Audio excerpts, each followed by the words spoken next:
Hello, good morning, dear students. Welcome to this channel. Today we will study about your first chapter of your moral subject. The chapter name is The Iron Chest. In my previous video, I have completed your half chapter and I have explained it. So today we will discuss further our chapter. But before that, I just summarized you till where I have completed. Okay. Now see this. It is a story which is adapted from an Iranian tale. Okay, इसे Iran के स्टोरियों से ही लिया गया है. So here it is a story based on a shepherd who is a very kind person and he lived in a small village of Iran, जो कि Iran के एक स्मॉल विलेज में रहता है. ठीक है. And he lived in a cave. उस विलेज की केव में ये रहता है. Now listen, he was very poor and illiterate. Okay, वो बहुत ही poor है, illiterate है, but in spite of that, he was very wise person. वो गरीब और अनपढ़ होने के बावजूद क्या है, बहुत ही बुद्धिमान है. Okay, and he just always ready to help to the needy person. So that's why he became the popular or a famous among the villagers.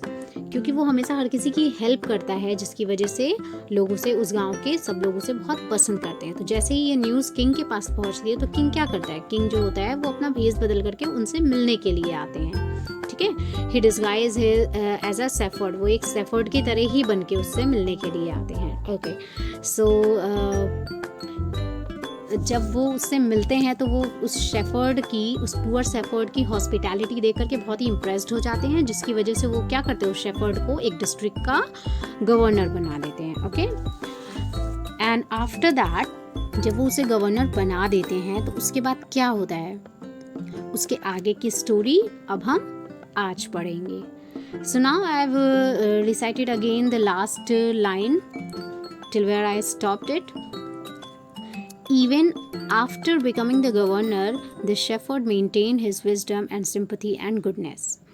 His name got recognition as a fair or an honest governor. So now here, even after becoming the governor, यानी जब वो governor बन जाता है उसके बाद भी वो अपनी शेफर्ड जो होता है वो अपनी विस्डम, अपनी सिंपथी, अपनी गुडनेस को क्या करता है, मेंटेन रखता है. यानी वो अपनी इन क्वालिटीज़ को बिल्कुल भी ख़त्म नहीं होने देता है. ठीक है. एंड दैट्स वाई, जिसकी वजह से वहाँ पे जो लोग थे अब उसे किस नाम से जाना जाता था, एक बहुत ही फेयर और ऑनेस्ट गवर्नर के नाम से. See this. But the governors of the other district did not like this, and they left no stone unturned to turn the king against the shepherd. They told lies about him by saying he keeps a part of the tax collected with him. Why else would he always carry an iron chest with him? मतलब but the governors of the other district, यानी जो another districts के governors थे वो सब अब उस shepherd को पसंद नहीं करते थे. क्यों नहीं पसंद करते थे? Just because of his famous popularity की वजह से, क्योंकि वो इतना फेमस हो गया था और लोग उसको बहुत ही अच्छा और ईमानदार गवर्नर कहते थे, जिसकी वजह से वो बाकी जो डिस्ट्रिक्ट के लोग थे वो उनसे जलने लगे थे. They feel jealousy. ओके. तो वो अब उसे पसंद नहीं करते थे और इसी वजह से उन लोगों ने उस शेफर्ड के पास कोई रास्ता ही नहीं छोड़ा था कि उसे अब किंग के पास तो जाना ही होगा. Just because they told lies about him by saying, क्योंकि उन्होंने उसके बारे में इतनी झूठ झूठ बातें बोल रखी थी सबको, जिसकी वजह से क्या था कि उसे किंग के पास तो प्रेजेंट होना ही पड़ेगा. कोई और रास्ता नहीं उन लोगों ने छोड़ा था उसके पास. उन्होंने क्या झूठ फैलाया था? He keeps a part of the tax collected with him. Why else would he always carry an iron chest with him? यानी उन लोगों ने कहा था कि वो सिर्फ टैक्स कलेक्ट करने जाता है तो वो अपने साथ सिर्फ टैक्स कलेक्ट करने के लिए जो जिस चीज़ की ज़रूरत है उसे ही लेके जाए ना. वो क्यों उस चेस्ट को लेकर के जाता है, उस iron chest? It means the iron box. Why he would always carry it, है ना, वो यही जानना चाहते थे. So that's why they said perhaps he carries the ill gotten treasure with him in the iron chest. If you repeat a lie 100 times, people start believing it. and the king was no exception. So when the king saw the shepherd always with the iron chest, he too became suspicious. Now here they said perhaps he carries the ill-gotten treasure with him in the iron chest. यानी उन सब ने एक सुर में बोला, क्या बोला? हो सकता है कि शायद वो अपने साथ कोई खजाना, कोई गड़ा हुआ बहुत ही मतलब ऐसा खजाना लेकर के घूमता हो जिसके बारे में किसी को कुछ पता ही नहीं है. And if you're repeating a lies 100 times, surrounding you the people were believing your words or your sentences. So that's why the king was no exception. यानी जब कोई एक ही बात को, एक झूठ को कई बार बोलता है तो क्या होता है, लोग उस पर विश्वास करना शुरू कर देते हैं. तो इसीलिए किंग के पास भी कोई और रास्ता नहीं था. So when the king saw the shepherd, जैसे ही किंग ने शेफर्ड को देखा कि वो हमेशा अपने साथ एक आयरन चेस्ट लेके घूमता है, तो वो भी क्या हो गए थे, become suspicious. So here the meaning is suspicious, it means doubtful, okay, dubious. उनके अंदर भी ये डाउट आया कि ये क्यों लेकर के हमेशा अपने साथ घूमता है. ठीक है, just because they all wanted to see what inside the chest. So that's why he just convey the rumours. Okay, तो इसीलिए उन्होंने ये अफवाह उड़ा दी थी कि वो ज़रूर अपने चेस्ट में खजाना लेकर के घूमता है. So now one day the king summoned the shepherd governor to the palace. When he arrived, to the delight of all his complaints, the famous iron chest was surely fastened behind him on the camel's back. यानी एक दिन जब king ने उसे बुलाया, summoned it means to call to someone or gathering. यानी उन्होंने जब एक दिन किंग ने सारे शेफर्ड गवर्नर्स को उस पैलेस में बुलाया. When he arrived, तो जैसे ही वो आया तो वहाँ पे जो लोग थे वो क्या हो गए थे, खुशी से, मतलब उन्होंने इतनी कंप्लेन कर दी थी कि वो बहुत ही बेसब्री से उसका इंतज़ार कर रहे थे. उन लोगों ने सबने क्या बोला कि जैसे ही वो आएगा देखिएगा उसके साथ उसका आयरन चेस्ट भी उसके कैमल में आएगा उसके साथ पीछे पीछे. ठीक है. So the king became furious and asked, why do you always carry that iron chest with you? What does it contains? तो किंग जो थे वो बहुत ही गुस्सा हो गए. Furious it means violent. वो इतने वॉयलेंट हो गए तो उन्होंने तुरंत ही उससे पूछा कि तुम क्यों हमेशा ये अपने साथ आयरन चेस्ट लेकर के घूमते हो, and what does it contains, और इसमें है क्या ऐसा? So the shepherd smiled and he asked his servant to fasten the iron chest and bring before him. तो जो किंग था उसने स्माइल किया and he asked his servant, और वो अपने सर्वेंट से पूछता है कि तुम इसे ले क्यों नहीं जाते किंग के सामने, लेकर के चले जाओ.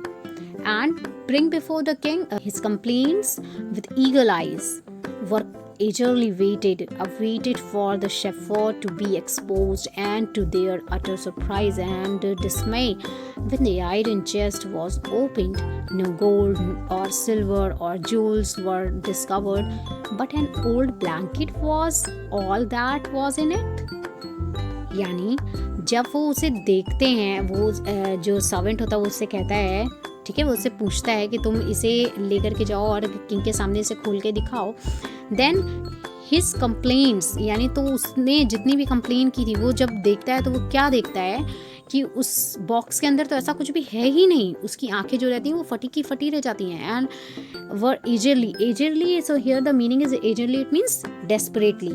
जब आप किसी चीज़ का बहुत ही बेसब्री से इंतज़ार कर रहे हो कि अब तो ये एक्सपोज होने वाला है, अब इसे डांट पड़ने वाली है ना, बट वहाँ पे होता क्या है, उन सब के अलावा वो सब सरप्राइज्ड हो जाते हैं. ठीक है, और उनके पास कोई भी वर्ड नहीं होता है, दे जस्ट स्टम्प.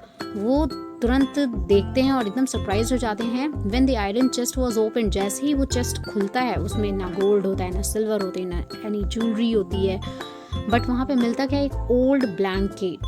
वहाँ पे एक पुराना सा ब्लैंकेट मिलता है.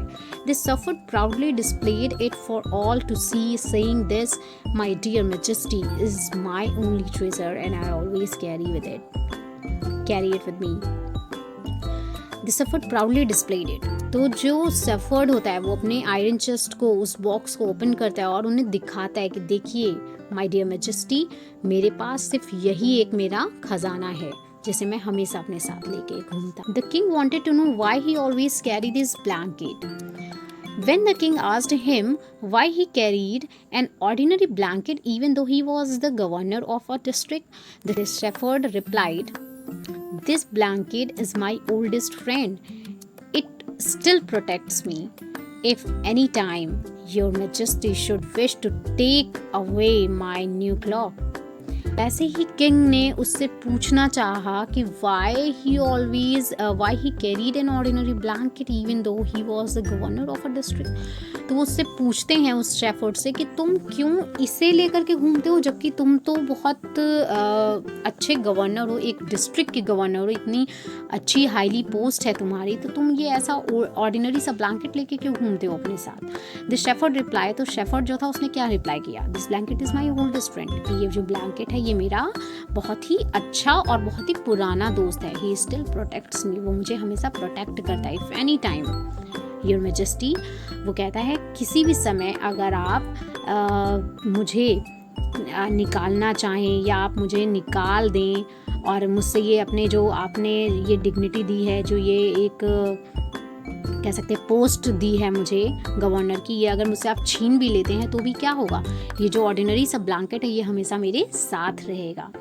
All heads hung in shame as the king understood his foolishness in listening to his jealous courtiers। यानी जो वहाँ पे जितने भी दरबार में, courtiers it means जो वहाँ पे दरबार में बहुत सारे लोग होते हैं ना, उन्हें दरबारी जिन्हें बोला जाता है, तो उनके पैलेस में जितने भी कोर्टियर्स थे उन सब का हेड क्या हो गया था, अब लटक गया था। उनका मुंह जो था वो एकदम शर्म से पानी पानी हो गए थे। क्यों? जस्ट बिकॉज अब किंग जो थे वो भी समझ गए थे कि उन्होंने बहुत बड़ी गलती कर दी है अपने कोर्टियर्स की, अपने जेलस कोर्टियर्स की बातें सुन करके। The rumours whatever he spreaded all over the district, the king also feeling the same shameful or the foolishness. Okay, so now here this is the exercise, choose the correct words for the king and the shepherd from the box। आपको यहाँ पे king और shepherd के लिए कुछ उनकी qualities हैं, ठीक है, उनके कैरेक्टर्स की, जो आपको इधर यहाँ पे लिखनी है। सो here the king is sympathetic and Pharisee or rich, and the shepherd is poor, wise or illiterate. Okay, so now here next, moving on, the next one is true and false। True false में आपको क्या करना है, now see here, the shepherd was a poor, illiterate and a clever man। yes he is, वो गरीब था, illiterate था, but still clever और wise था, ठीक है। the king disguised as a shepherd to meet the shepherd। yes, king जो थे वो एक शेफर्ड का ही तो भेष बदल करके जाते हैं उस शेफर्ड से मिलने के लिए। So it is true. Now the king was impressed with the shepherd's wisdom and hospitality. Yes it is true, that's why he just because he impressed to his hospitality or a wisdom, he became the governor of a small district। now क्योंकि वो उससे बहुत impressed हो जाते हैं उसकी hospitality देख करके, तो इसीलिए उसे एक छोटे से डिस्ट्रिक्ट का क्या बनाते थे, गवर्नर बना देते हैं। So here true. Now number 4th one is after becoming the governor the shepherd did not maintain his wisdom and sympathy and goodness. Yes it is false, क्योंकि जब वो गवर्नर बन जाता है फिर भी वो अपने क्वालिटीज़ को मेंटेन रखता है। Okay, so now the last one is the shepherd proudly displayed it for all to see. क्या शेफर्ड ने उसके पास जो कुछ भी था उसको बहुत ही प्राउडली डिस्प्ले किया था, दिखाया था। सो here the answer is yes. Now the next answer the following question। so here the first question, why did shepherd become popular among the villagers। मैंने आपको पूरी स्टोरी डिस्क्राइब की है, so I hope you got the answer of this question। so here I just recite this and you have to write down in your copy। okay, why did shepherd become popular among the villagers। so here the shepherd became popular among the villagers because he was very helpful, okay, and he always helped to the needy persons। okay, this is the answer number 1। now the second question, why was the king impressed by the shepherd and what did he do। So here you have to write down, the king was impressed with the shepherd's wisdom and hospitality, and he offered a job.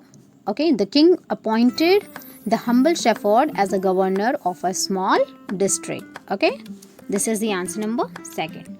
Now number third, what did the other governors tell the king? What they told lies about him by saying he keeps a part of the tax collected with him.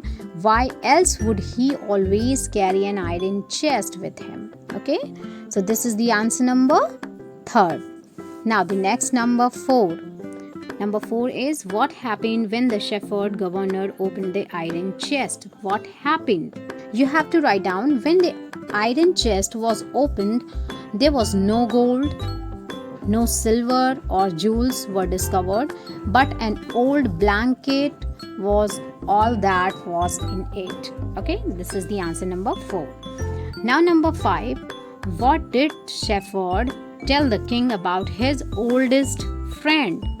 So here you have to mention, this shepherd told the king about his oldest friend.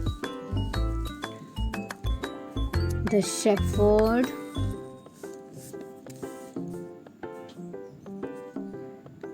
what did the shepherd tell the king about his oldest friend? Okay, yes. He told that the blanket is my oldest friend and it still protects me if any time, your majesty, you should wish to take away my new cloak. Okay, so this is the number 5th answer. Hope you all understand. Thank you for watching this video.